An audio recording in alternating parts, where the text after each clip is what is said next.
오늘도 억지로 잘 오셨습니다. 네, 굉장히 목소리가 커지고 있네요. 예, 동의하시는 분들이 많은 것 같아요.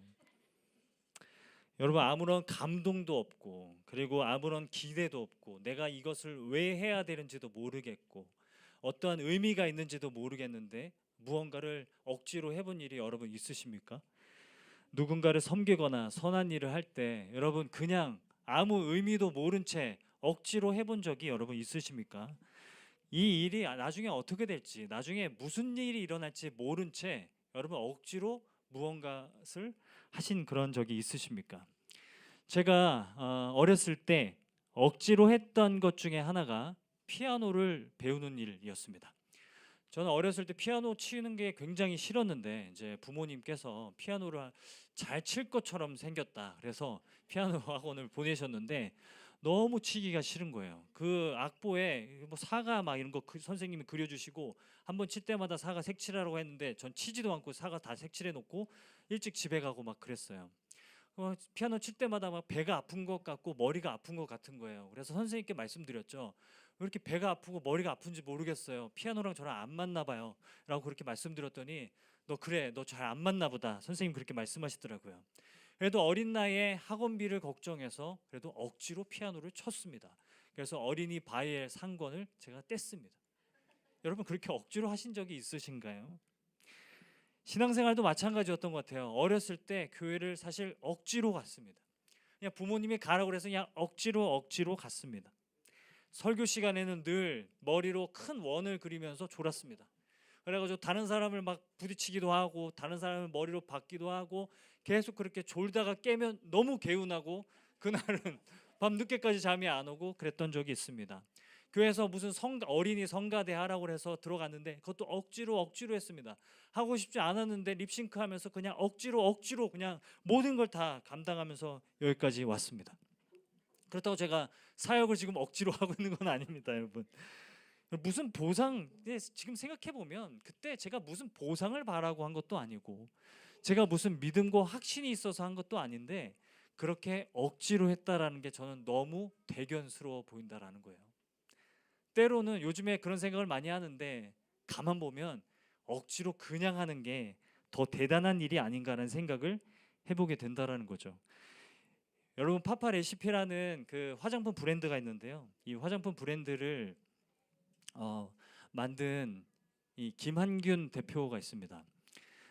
이제 자본금 200만 원 가지고 지금 연 매출 2천억 원대의 화장품 브랜드를 만들었다고 하면서 이 책을 냈는데 그냥 하는 사람.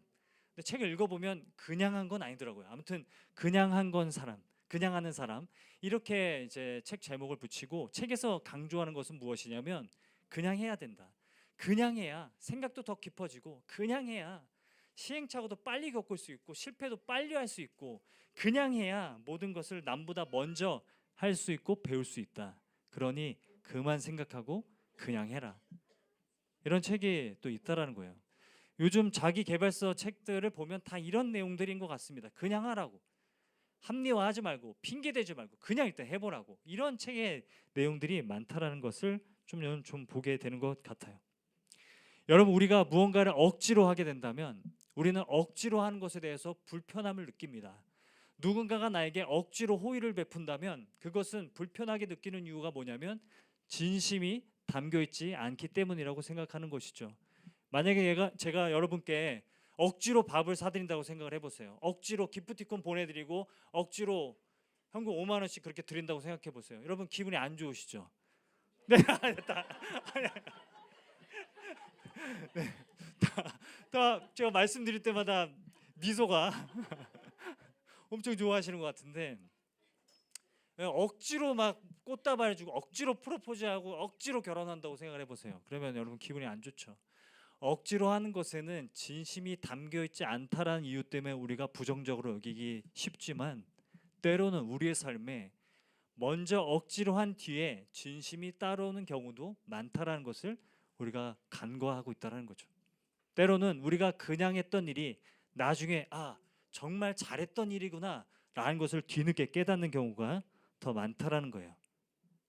제가 이것을 이야기하는 것은요, 오늘 본문이 억지로 십자가를 지고 간 사람의 이야기이기 때문에 그렇습니다. 오늘 본문 말씀 21절을 보면요. 죄송합니다. 네, 우리 21절 말씀을 보면 우리 같이 한번 읽어보도록 하겠습니다. 시작. 마치 알렉산더와 루포의 아버지인 구레네 사람 시몬이 시골로부터 와서 지나가는데 그들이 그를 억지로 같이 가게 하여 예수의 십자가를 지우고, 알렉산더와 루포의 아버지 구레네 시몬이라고 장황하게 설명하는데요. 여러분, 알렉산더와 루포의 이름은 뜻은요, 알렉산더는 누군가를 보호하는 사람 이런 뜻이고요, 루포는 붉다 이런 뜻입니다. 여러분, 유대 문화에서는 붉다라는 건 아름답다라는 그런 뜻이었습니다. 그렇기 때문에 아름다운 그런 뜻이죠. 알렉산더와 루포의 아버지인 구레네 시몬이 구레네로부터 왔다라고 하는데, 이 구레네가 어딜까를 생각해 보면 지금의 아프리카, 북아프리카 리비아를 가리킵니다. 리비아의 수도가 구레네였어요. 이 구레네부터 예루살렘까지 1500km라고 합니다. 그 당시에는 38일을 걸어가야 도착할 수 있는 그런 거리래요.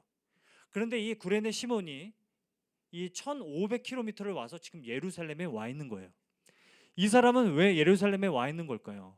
그것은 유대인이었기 때문에 그렇습니다. 디아스포라, 흩어져 있던 유대인이었는데 6월절 명절을 맞이해서 6월절 명절을 지키기 위해서 구레네로부터 예루살렘까지 지금 와 있는 상태라는 거예요. 가족들을 데리고 와 있는 거예요. 이 구레네 시몬이 가족들을 데리고 예루살렘을 지나가고 있는데 갑자기 로마 군병이 붙잡더니 너가 이 십자가를 지어야 하겠다라고 해서 강제로 십자가를 지고 가게 된다라는 것이 오늘 본문의 내용이에요. 그래서 억지로 같이 가게 했다라고 하는데, 이 억지로라는 단어가 헬라어로 앙가류라는 단어입니다. 안 간다라는 그런 의미처럼 들리는데, 발음이 자꾸 그렇게 들리는데 앙가류 이런 단어입니다. 근데 이게 강제로 하다, 강압하다 이런 뜻이에요. 강제로 십자가를 지게 했다라는 거죠. 너 일로 와, 너가 이 십자가를 지어야겠어. 그래서 이 시몬은 십자가를 억지로 지고 가게 됩니다. 골고다 언덕을 올라가게 됩니다. 여러분, 예수님께서 골고다 언덕을 올라가시는데요, 예수님이 빌라도 법정으로부터 골고다 언덕까지 간 그 길을 비아 돌로로사라고 합니다. 이 라틴어인데요, 이것은 이제 슬픔의 길, 고통의 길 그런 뜻이죠. 근데 이 비아 돌로로사가 여러분 800m 정도 된다고 그래요. 근데 여러분, 구레네 시몬이 이 비아 돌로로사 800m 중에 절반 이상을 다 십자가를 지고 갔다라는 거예요. 여러분, 이 본문이 말해주는 내용입니다. 구레네 시몬이라는 사람이 예수님이 누군지도 모른 채, 십자가가 어떤 의미를 가지고 있는지도 모른 채 얼떨결에 억지로 강제적으로 십자가를 지고 예수님을 대신해서 400m 이상을 그렇게 십자가를 지고 올라갔다라는 것이 본문의 내용이라는 거예요. 저는 본문을 묵상하면서 그런 생각을 했어요. 왜 예수님이 구레네 시몬에게 십자가를 지고 올라가는 것을 허락하셨을까? 저는 예수님도 마음이 편치 않으셨을 거란 생각을 했습니다. 여러분, 그런 거 있지 않나요? 이왕 하는 거 내가 다 하고 싶은데 누군가가 중간에 하면 찝찝한 거 있지 않나요?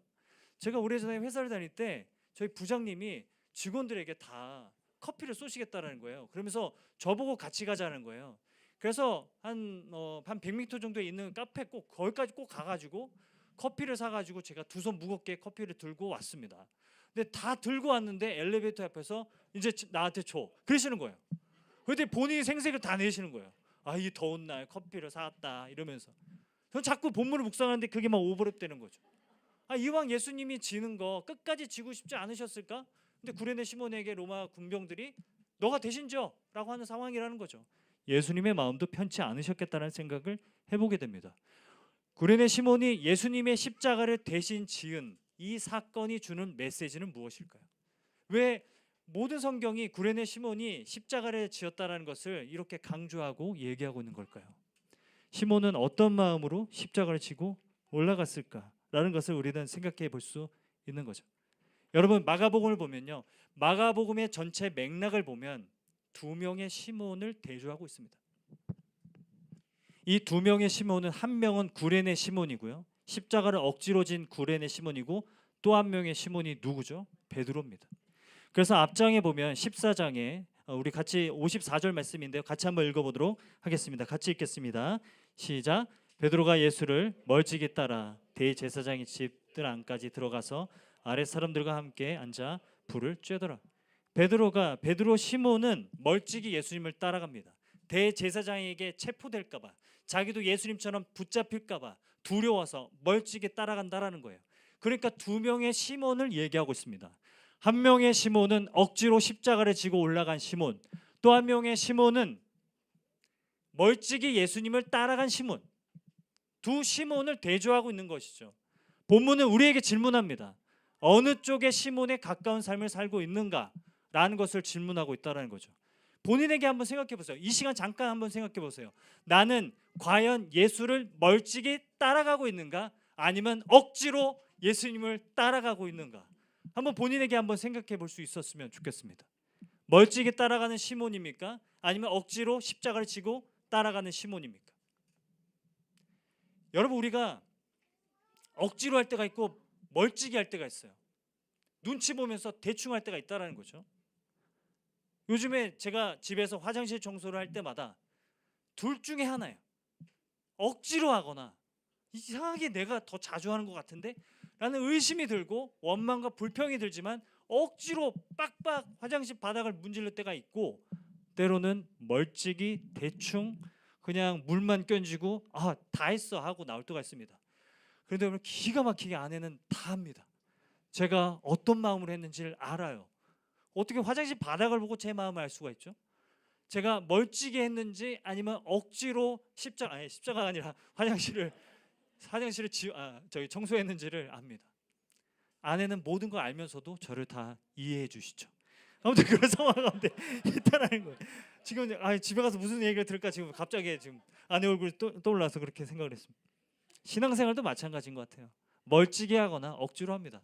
여러분 다 그렇지 않나요? 100% 순수한 마음, 순수한 확신으로 여러분 신앙생활 하고 있는 게 아니라 때로는 억지로 할 때가 있고 멀찍이 할 때가 있죠.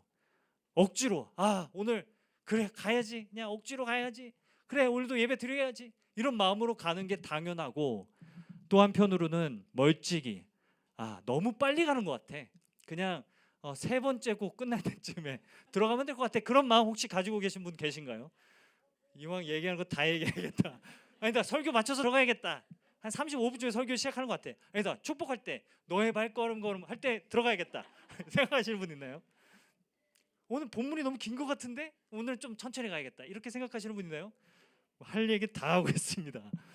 멀찍이 하거나 억지로 할 때가 많다라는 거죠.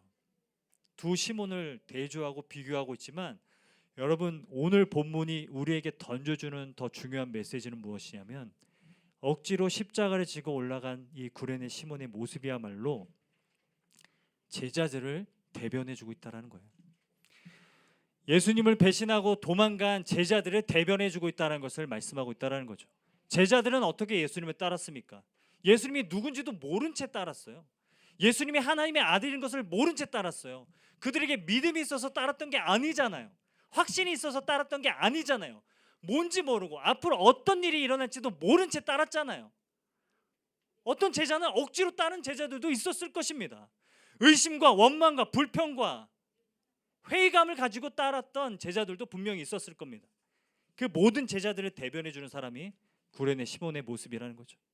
그런데 여러분, 성경이 구레네 시몬을 어떻게 묘사하고 있느냐? 이 사람 완전히 형식적인 사람이다, 이 사람 완전히 가식적인 사람이다, 이렇게 보는 것이 아니라 구레네 시몬의 십자가를 대신 지고 올라간 그 모습을 아름답게 묘사하고 있다는 거죠. 긍정적으로 묘사하고 있다는 거죠. 이것이 오늘 본문이 전해주고 있는 메시지라는 것입니다. 우리도 마찬가지예요. 대단한 믿음 없이 우리도 하나님을 따를 때가 있고요, 의심하면서 따를 때가 있고요, 그리고 불평하고 원망하면서 하나님을 따를 때가 있어요. 그런데 그것을 하나님은 이해해 주시고 그 모습조차도 귀하게 여겨주신다는 것이 오늘 본문이 구레네 시몬의 모습을 통해서 전해주고 있는 메시지라는 것이죠. 하나님이 저와 여러분을 그렇게 바라보시는 줄을 믿습니다. 여러분, 그 하나님께서 우리를 그렇게 바라보시고 우리의 모습을 그렇게 아름답게 바꿔가고 계시기 때문에 우리의 모습이 날로 예수 그리스도를 닮아가고 영화롭게 되어가는 줄을 믿습니다. 여러분, 그것이 오늘 본문이 주는 메시지라는 것이죠. 구레네 시몬의 모습을 보면 참 그렇게 십자가를 지고 올라가는 모습 대단하다라는 생각을 하게 돼요. 그 믿음도 없이 어떤 일이 일어날지도 모른 채 미래를 알지 못하고 미래를 소망하지도 못하고 미래를 낙관하지도 못한 채 십자가를 지고 가는 모습이 정말 대단한 모습이구나 라는 생각을 해보게 된다라는 거죠. 제가 얼마 전에 한 형제와 통화를 하다가 제가 들었던 얘기가 있어요. 그 형제가 그런 얘기를 하는 거예요. 자기는 지난 30년 동안 조언만 했다라는 거예요. 여러분 생각해 보세요. 30년 동안 조언만 했대요. 그래서 제가 너무 감탄했어요. 어떻게 그럴 수 있었을까? 30년 동안 조언만 할 수 있었을까? 여러분 너무 대단하지 않습니까? 얼마나 많은 조장들을 견뎠다라는 얘기예요. 얼마나 많은 리더들을 다 용납하고 용서해 줬다는 얘기예요. 30년 동안 조언만 했습니다 라는 말이 저 너무 그 형제를 막 새롭게 막 보게 되는 거예요. 정말 대단하다. 정말 스스로 믿음이 없다고 얘기하지만 누구보다도 믿음이 있는 모습처럼 저에게 보였다라는 것이죠. 그리고 그 형제가 지난 30년 동안 조언으로 있었던 모든 경험을 가지고 다른 사람들을 공감해주고 지금 섬기고 있는 위치에 있다라는 거예요. 누군지 여러분 자꾸 찾아보지 마세요. 네, 그런 모습을 보면 더 대단한 것이죠. 여러분 나중에 시몬 베드로도 구레네 시몬도 둘 다 예수 그리스도를 전하는 위대한 제자가 됩니다. 예수님을 전하고 복음을 전하는 위대한 사명들을 둘 다 감당해내게 돼요. 여러분 먼저 예수님께서 베드로에게 찾아오시죠. 부활하신 이후에 마가복음 16장을 보면 7절 말씀인데요. 같이 한번 말씀을 읽어보도록 하겠습니다. 시작. 가서 그의 제자들과 베드로에게 이르기를 예수께서 너희보다 먼저 갈릴리로 가시나니 전에 너희에게 말씀하신 대로 너희가 거기서 배우리라 하라 하는지라. 예수님이 부활하신 후에 가장 먼저 언급한 이름이 베드로였어요. 제자들과 베드로, 이렇게 베드로의 이름을 한 번 더 언급하십니다. 그 이유가 뭘까요? 예수님이 걱정하고 계시는 거죠. 베드로가 혹시 낙심하지 않을까, 나를 부인했다는 이유로 절망하고 있지 않을까. 그래서 베드로를 언급하시고 베드로를 만나시죠. 베드로의 마음 가운데 있는 그 열정의 불꽃을 다시 회복시켜 주십니다. 여러분 예수 그리스도께서 베드로의 지난 모든 순간들을 아름답게 만들어 주신다라는 것이 이 성경이 말하고 있는 내용이라는 거예요. 그리고 여러분 구레네 시몬도 마찬가지입니다. 나중에 구레네 시몬은 자기가 지었던 십자가가 메시아 하나님의 아들 그리스도의 십자가라는 것을 알게 되죠. 그리고 그분이 하나님의 아들이고 우리 인류를 구원하기 위해서 십자가를 지셨다는 것을 깨닫게 되죠. 그리고 나서 구레네 시몬은 그 가족들이 다 구원을 얻게 돼요. 그래서 바울이 나중에 로마서 16장에서 루포를 언급합니다. 주 안에서 택하심을 입은 루포와 그의 어머니에게 문안하라. 그의 어머니는 곧 내 어머니니라. 루포가 많은 학자들이 말하기로 오늘 본문에 나오는 구레네 시몬의 아들 루포의 이름과 동일한 이름이라고 그렇게 얘기해요. 여러분 결국은 둘 다 위대한 제자의 사명을 감당하게 된다는 거죠. 여러분께 묻겠습니다. 무엇이 이들을 위대한 복음을 전하는 제자의 사명을 감당하겠습니까? 무엇이 이들을 그렇게 아름다운 복음 전도자로 만들었습니까? 무엇이 이들을 아름답게 만들었습니까? 그들의 어떠함이 아니라 무엇입니까? 예수 그리스도께서 부활하셨기 때문에 그렇습니다. 예수님이 부활하신 그 사건이 과거에 억지로 십자가를 지었던 그 과거, 그리고 멀찍이 예수님을 따랐던 그 과거를 아름답게 만들고 있다는 것을 본문이 말해주고 있다는 것이죠. 여러분 기독교 신앙에서 중요한 한 가지는 무엇이냐면 미래가 현재를 결정짓는다라는 것입니다. 우리에게 장차 나타날 미래가, 장차 미래에 일어날 어떤 사건이 우리의 현재를 결정짓고 영향을 주고 있다는 게 여러분 기독교 신앙에 있어서 중요한 부분이라는 거예요. 여러분 제가 몇 년 전에 읽은 책인데요, 이 퓨처 셀프라는 책이 있습니다. 이 책을요 우리나라에서만 30만 권이 팔렸대요. 그리고 이 책을 50독, 100독한 사람들이 많대요. 도대체 이 책이 뭐길래 100독을 하나? 성경도 100독을 하기 쉽지 않은데 이 책을 왜 100독을 하나? 그래서 제가 오래전에 읽었는데 이번에 설교 준비하면서 다시 한번 좀 훑어보게 됐어요. 근데 그럴 만한 이유가 있더라고요. 왜냐하면 소망을 강조해요. 퓨처 셀프는 결국 무엇이냐면 나의 미래의 나를 명확하게 그려두고 미래의 나를 향해서 오늘을 바꾸며 살아가라 라는 것을 이야기하는데 너무나 많은 사람들이 세상에서 소망을 찾아볼 수 없고 희망을 찾아볼 수가 없는데 이 책은 그 소망을 얘기하고 희망을 얘기하더라라는 겁니다. 그래서 사람들이 이 책을 통해서 다시 한번 삶의 용기를 얻게 된다는 것을 제가 보고 있어요. 이렇게 얘기합니다. 미래의 나와 연결되지 않으면 현재의 나는 아무 의미가 없다. 내가 앞으로 어떻게 될지, 내가 앞으로 어떤 모습으로 변화될지를 내가 모르고 살아가고 있다면 오늘 하루를 공허하게 살아갈 수밖에 없다라고 그렇게 얘기하고 있다라는 거예요. 그러면서 이 책에서 미스터 비스트를 얘기합니다. 이 사람이 누구냐면은 세계에서 가장 유튜브 구독자 많은 사람이죠.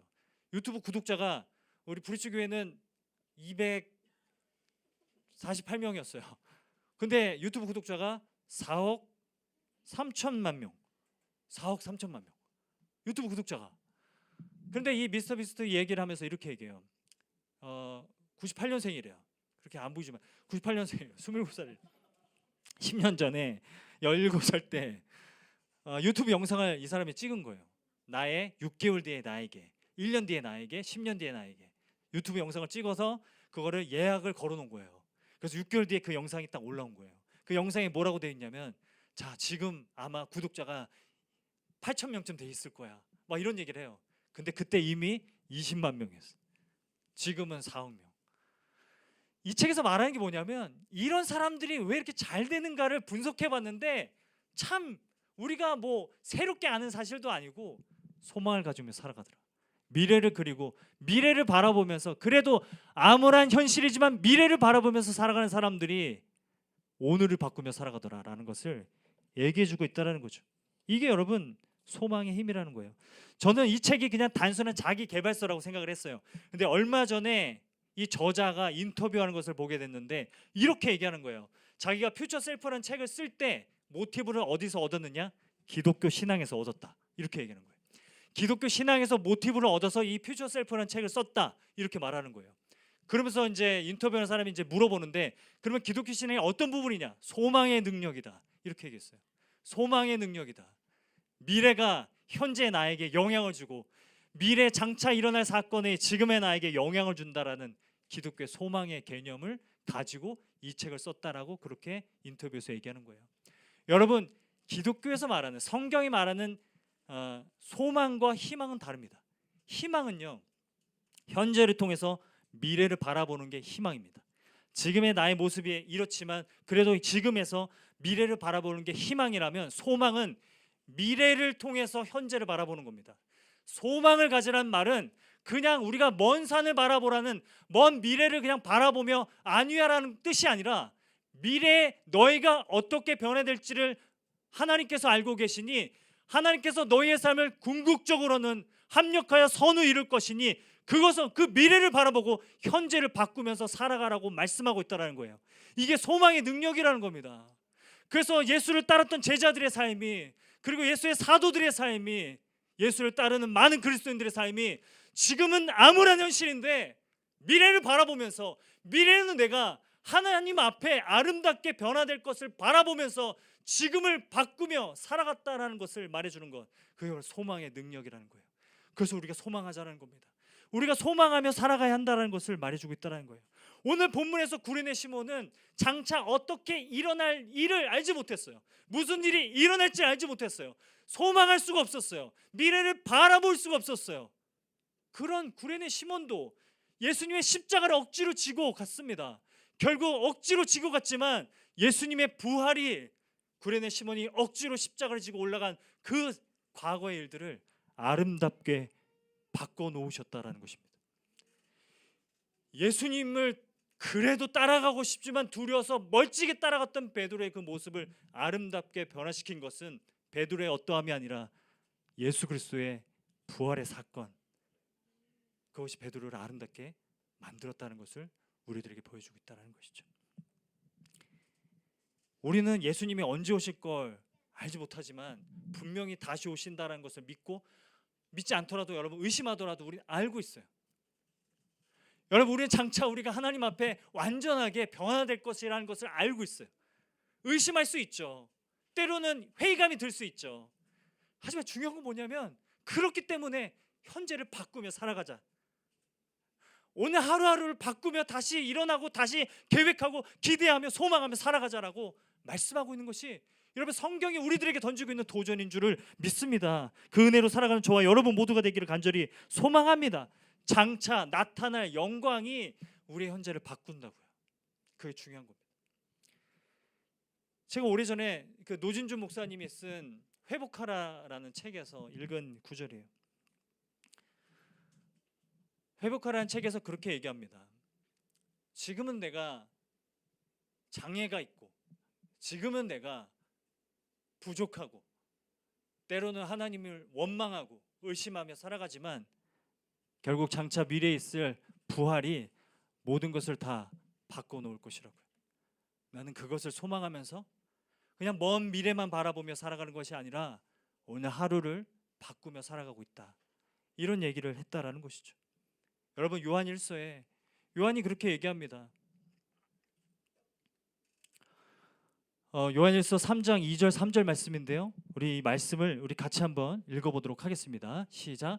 사랑하는 자들아, 우리가 지금은 하나님의 자녀라. 장래에 어떻게 될지는 아직 나타나지 아니하였으나 그가 나타나시면 우리가 그와 같은 줄을 아는 것은 그의 참 모습 그대로 볼 것이기 때문이니 주를 향하여 이 소망을 가진 자마다 그의 깨끗하심과 같이 자기를 깨끗하게 하느니라. 우리가 장차 어떻게 될지 정확히 알 수는 없지만 분명한 것은 예수님이 그 모습 그대로 나타나실 것이니 그 소망을 가진 자마다 오늘을 바꾼다. 그 소망을 가진 자마다 현실을 바꾸고 현재를 바꾸며 살아간다. 여러분, 이것이 기독교가 우리에게 도전하고 있는 중요한 진리인 줄을 믿습니다. 그 은혜로 살아가는 저와 여러분 모두가 되기를 간절히 소망합니다. 여러분, 우리가 그냥 단순히 정신 승리하자 이 얘기가 아닙니다. 그냥 희망 회로를 좀 돌려보자 이 얘기가 아닙니다. 그냥 미래에 좋은 일이 일어난대 그러니 안심하자 이 얘기가 아닙니다. 미래 분명한 일이 일어날 것이니 장차 하나님께서 우리의 삶 가운데 우리를 완전하게 하시고 완벽하게 하시고 우리를 합력하여 선을 이룰 것이니 지금을 바꾸고 우리의 마음의 상태를 바꾸며 더 기대하고 다시 계획하고 다시 일어나고 다시 소망을 갖고 다시 하나님을 붙들고 억지로든지 멀찍이든지 다시 주님을 붙들며 살아가자라는 것입니다. 그 은혜가 저와 여러분의 삶에 넘치기를 간절히 소망합니다. 현재의 나를 바꿔가며 내가 장차 영광스러운 하나님의 자녀의 모습으로 변화될 것이니 지금은 부족하여도 지금은 내가 날마다 흔들리고 날마다 의심하고 멀찍이 따라가는 것 같고 모든 걸 억지로 하는 것 같지만 그래도 주님께 소망을 두고 살아가자라는 것입니다. 그것이 오늘 본문 말씀을 통해서 우리에게 주는 메시지인 줄을 믿습니다. 그 은혜로 살아가고 다시 소망을 가진 자마다 자신을 깨끗하게 하느니라. 그 소망을 가지고 미래를 바라보며 살아가는 자들마다 오늘 현실을 바꾸며 살아가느니라. 이 말씀의 은혜가 저와 여러분의 삶에 임하여서 다시 힘을 내고 다시 계획하고 기대하며 다시 인내하며 나아가는 그런 저와 여러분의 삶이 되기를 주님의 이름으로 축원드립니다. 말씀을 여러분 맺겠습니다. 제가 20대에 저희 외할머니께서 췌장암으로 돌아가셨는데요. 제가 20대일 때 외할머니께서 담낭 수술을 하셨는데 담낭 수술을 하시다가 췌장암 말기라는 것을 알게 되셨어요. 그런데 이제 외할머니께 가족들이 그걸 다 비밀로 숨긴 거죠. 비밀로 숨기고 있었어요. 말씀을 안 드렸어요. 저한테도 어머니께서 말씀을 안 하셨어요. 그래서 제가 하루는 독감에 걸렸는데 어머니께서 방에서 절대로 나오지 마 그러시더라고요. 그래서 서글펐어요. 왜 나를 이렇게 박대하시나 막 이런 생각도 들고, 그리고 외할머니께 한약을 아침마다 드리는데 한약을 데워서는 거의 한 30분을 한약을 붙들고 기도하고는 할머니께 가서 그 한약을 드리는 거예요. 그렇게 하시는 거예요. 제가 이상하다 생각했어요. 담낭 수술을 하셨는데 왜 저렇게까지 하시나는 생각을 했어요. 그리고 하루하루가 지났어요. 우리 가족들이 너무 할머니께 너무 과도하게 친절을 베푸고 과도한 간호를 하는 게 아닌가라는 생각을 했어요. 그러다가 암이 온몸에 전이가 돼서 할머니께서 입원을 하시게 됐어요. 그래서 할머니께서 쓰시던 방을 제가 청소를 하고 정리를 하는데 거기에서 쪽지가 하나가 나오는 거예요. 그 쪽지를 제가 읽었습니다. 그 쪽지에는 뭐라고 써 있었냐면 이렇게 써 있는 거예요. 저희 어머니께 이제 편지하는 내용이었어요. 딸아, 너네 엄마 살려보려고 그동안 하나님께 매달렸던 거 내가 다 안다. 그래도 너희 가족이 다 하나님 앞에 전심으로 매달리면서 기도하면서 그래도 할머니 살려보겠다고 그렇게 노력해온 거 내가 다 안다. 하나님께서 너희 가정을 지키고 보호해 주실 거야. 하나님께서도 다 알고 계신단다. 걱정하지 마라. 그런 쪽지의 내용을 제가 읽은 적이 있습니다. 그 일이 그냥 슬픈 일로 끝나지 않을 수 있는 것은 장차 일어날 부활이 있기 때문에 그렇습니다. 그 일이 그냥 눈물겨운 일로 남지 않는 것은 장차 일어날 예수 그리스도의 다시 오심이 있기 때문인 줄 믿습니다. 저는 말씀을 묵상하면서 그런 생각을 했어요. 하나님도 다 아신다. 때로는 우리가 하나님을 원망하고 때로는 우리가 간신히 억지로 하나님을 따라가는 것 같고 때로는 우리가 멀찍이 대충 눈치 보면서 하나님을 따르는 것처럼 보일지라도 하나님 우리가 어떤 모습으로 변화될지를 알고 계십니다. 그리고 하나님께서 우리의 모든 시간들, 지금 우리가 살아가는 억지로 살아가고 있는 이 시간들, 억지로 버티고 있는 이 시간들, 멀찍이 따라가고 있는 이 모든 시간들을 반드시 아름답게 변화시켜 주실 줄을 믿습니다. 생각하건대 현재의 고난은 장차 우리에게 나타날 영광과 비교할 수 없도다. 여러분 그 말씀을 기억하시고 하나님에 대해서 우리가 너무 어렴풋이 알고 잘 모르겠고 아직도 의심으로 가득하고 아직도 흔들리고 그런 마음이라 할지라도 멀찍이라도 그리고 억지로라도 따라가는 그 모습, 주님께서 완전케 하실 것을, 아름답게 하실 것을 바라보며 살아가는 저와 여러분의 삶이 되기를 간절히 소망합니다. 결국 우리의 모든 것 아름답게 변화시키실 그리스도 예수 그리스도의 부활, 그리고 십자가의 그 은혜, 그 사랑, 십자가 안에 있는 그 소망을 붙들며 살아가는 저와 여러분의 삶이 되기를 주님의 이름으로 축원드립니다. 여러분 기다리는 게 참 힘드시죠? 기다리고 하나님의 뜻이 이루어지는 거 기다리는 하루하루가 너무 벅차고 버겁고 괴롭게 느껴지시죠? 그러나 분명한 것은 이 기다렸던 시간조차도 하나님이 아름답게 기억되도록 바꿔주실 것입니다.